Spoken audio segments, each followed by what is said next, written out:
জামাতকে এশার তো বানিয়ে দিলেন। এশার নামাজ পড়ে জুনাইদ বাগদাদি আর উঠলেন না। এই এশার নামাজ পড়ে মুসল্লার মধ্যে ঘুমিয়ে গেলেন। বলে সুবহানাল্লাহ। জুনাইদ বাগদাদি ঘুমিয়ে পড়লেন। ঘামের মধ্যে দেখতে পান মদিনার নবী জুনাইদ বাগদাদির ঘরে হাজির হয়ে গেছেন। বলেন সুবহানাল্লাহ। জুনাইদ বাগদাদির ঘরে হাজির হয়ে ডাকতে বলেন, জুনাইদ রে, ও জুনাইদ, তোর ভালোবাসা দেখে আমি মুগ্ধ হয়ে গেলাম।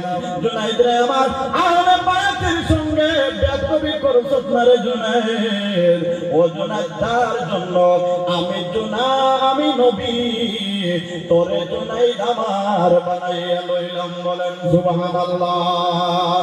ও বান্দা আমার, একজন কুস্তিগি দেখে আহলে বায়াতকে মায়া করে ভালোবেসে একজন কুস্তিগি আল্লাহর ওলি হয়ে গেছেন। বলেন সুবহানাল্লাহ। অনেক প্রমাণ আছে, অনেক কি হয়েছেন, আল্লাহর ওলি হয়েছেন আহলে বায়াতদেরকে মায়া করে।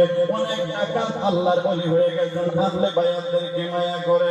ও বন্ধুরা আমার মোট কথা হলো, আমরা যদি যেই জায়গার মধ্যে আহলে বায়াত পাবো, আমরা কি করব? সম্মান করব। কি করব? শুধু আমার পীর সাহেব আহলে বায়াত, ওনাকে সম্মান করব। আর পীর সাহেব কোন আছেন, আহলে বায়াত কোন আছেন, তাদেরকে সম্মান করব না। না না, এটা হবে না। এটা হবে যেখানের মধ্যে আমরা আহলে বায়াত পাবো, আল্লাহর ওলি পাবো।